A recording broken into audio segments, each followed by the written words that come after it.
Malaysia akan mendatangkan total 11 unit ADA Class, dan sebagian diantaranya bahkan direncanakan dibangun di galangan lokal Malaysia. Ini bukan lagi sekadar program penambahan kapal patroli biasa. TLDM mulai membangun armada korvet modern dalam jumlah besar. Dan yang membuat banyak pihak mulai melirik, ADA Class Malaysia dipersenjatai cukup serius, mulai dari radar ESA CNK 400N, sistem rudal anti-udara KS AAM Quad Pack, hingga rudal anti kapal modern. Artinya sederhana, Malaysia sedang mencoba mengubah wajah kekuatan lautnya. Lalu pertanyaannya sekarang mulai panas. Jika seluruh 11 ADA Class Malaysia nanti benar-benar aktif, ditambah frigat Maharaja Lela Class milik TLDM, apakah kekuatan laut Malaysia akhirnya bisa menyalip TNI Angkatan Laut? Karena di saat Malaysia mulai ngebut membangun korvet modern, Indonesia ternyata diam-diam sedang menyiapkan monster laut yang ukurannya jauh lebih besar.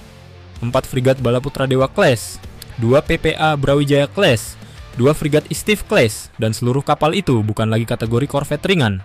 Ini frigat kelas berat.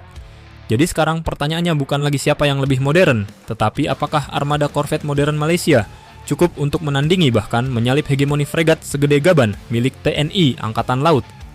Atau justru Malaysia baru mulai naik level, sementara Indonesia sudah bergerak menuju liga berbeda?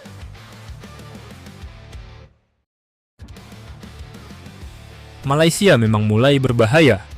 Program kapal perang mereka sempat tersendat, jumlah armada tidak terlalu besar, dan beberapa kapal mulai terlihat tertinggal dibanding perkembangan kawasan. Namun sekarang situasinya berubah. Malaysia tampaknya sadar bahwa mereka tidak bisa terus tertinggal di tengah memanasnya Laut Cina Selatan dan meningkatnya persaingan maritim Asia Tenggara. Dan disinilah ADA Class menjadi sangat menarik. Korvet ini mungkin bukan frigat besar, tetapi kemampuan tempurnya tidak bisa dianggap remeh. Radar ESA Cheng 400N membuat kapal ini punya kemampuan deteksi modern. Ditambah sistem rudal anti-udara KSAM Quad Pack, ADA Class menjadi kapal kecil dengan gigi yang cukup tajam. Dan yang paling penting, bukan cuma spesifikasinya, tetapi jumlahnya. Karena 11 kapal modern aktif bersamaan akan menciptakan efek yang sangat besar. Malaysia bisa memperluas patroli, meningkatkan pengawasan, dan menciptakan respon tempur lebih cepat di banyak titik laut strategis. Dalam perang laut modern, swarm fleet seperti ini bisa sangat merepotkan. Dan jujur saja, kalau semua ADA Class aktif penuh, TLDM akan naik level cukup drastis dibanding hari ini. Namun masalahnya, lawan yang sedang dibangun Indonesia ternyata bukan korvet ringan. Indonesia membuat pemburu korvet. Inilah titik yang membuat banyak analis mulai melihat Indonesia masih berada di level berbeda. Karena ketika Malaysia fokus membangun armada korvet modern, TNI Angkatan Laut justru sedang membangun kapal yang secara ukuran, tonase, dan kapasitas tempur jauh lebih besar. Balaputra Dewa Class misalnya. Jika proyek ini benar-benar selesai sesuai rencana, maka Indonesia akan punya frigat besar dengan kapasitas tempur yang sangat serius. Ukurannya jauh di atas korvet ADA Class, payload rudalnya lebih besar, sensor lebih kompleks, dan daya tahan tempur lebih panjang. Singkatnya, ini bukan lawan sekelas. Belum lagi 2 PPA Brawijaya Class dari Italia yang secara desain sudah masuk kategori kapal perang multi-role modern kelas berat. Ditambah 2 frigat Istif Class dari Turkiye yang terkenal punya kemampuan peperangan laut sangat agresif. Jadi ketika Malaysia membangun armada yang cepat dan fleksibel, Indonesia justru sedang membangun pemukul utama regional. Dan ini penting karena banyak orang melihat jumlah kapal tetapi lupa melihat kelas kapal. Satu frigat berat modern kadang bisa membawa daya pukul dan kemampuan sensor yang jauh melampaui beberapa korvet ringan sekaligus. Artinya, meskipun Malaysia nanti punya banyak ADA Class, mereka tetap akan menghadapi armada TNI Angkatan Laut yang tonas tempurnya jauh lebih besar.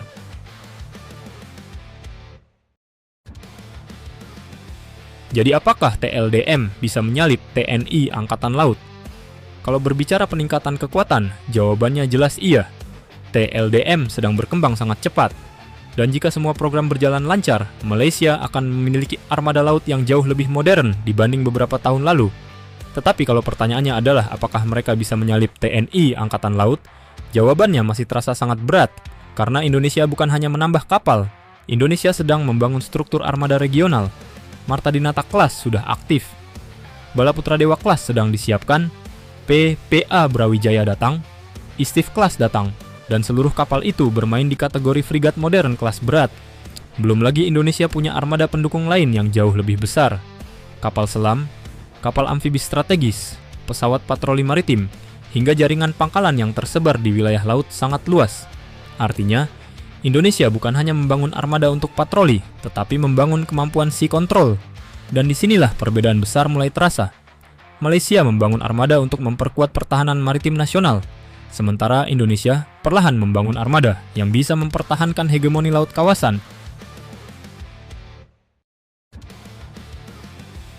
Yang paling menakutkan justru belum selesai. Ini bagian yang paling menarik, karena proyek TNI, Angkatan Laut sekarang terasa seperti belum mencapai bentuk akhirnya.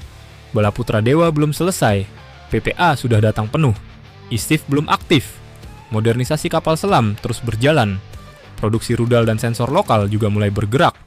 Artinya, kekuatan TNI Angkatan Laut hari ini bahkan kemungkinan belum mencapai bentuk finalnya. Dan ini yang membuat banyak negara kawasan mulai memperhatikan Indonesia dengan serius. Karena jika seluruh proyek itu benar-benar aktif penuh dalam beberapa tahun ke depan, maka TNI Angkatan Laut tidak lagi sekadar armada terbesar secara jumlah, tetapi juga mulai menjadi armada dengan kombinasi tonase, sensor, dan daya pukul paling serius di Asia Tenggara.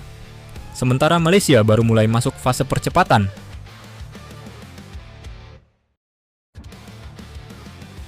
Jadi apakah 11 Ada Class dan Maharajalela Class bisa membuat TLDM naik level?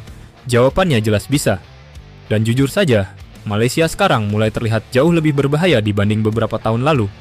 Namun, apakah itu cukup untuk menyalip TNI Angkatan Laut?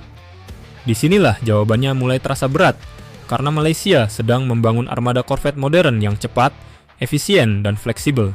Sementara Indonesia diam-diam sedang membangun frigat-frigat kelas berat segede gaban, dengan daya pukul yang berada di level berbeda. Bala Putra Dewa, PPA Brawijaya, Istif, dan seluruh struktur armada baru TNI Angkatan Laut ini bukan lagi sekadar armada patroli. Ini mulai terlihat seperti fondasi hegemoni laut regional. Dan mungkin inilah alasan kenapa Indonesia terlihat tetap tenang. Karena ketika sebagian negara baru mulai mengejar korvet modern, TNI Angkatan Laut ternyata sudah bergerak menuju kelas yang jauh lebih besar.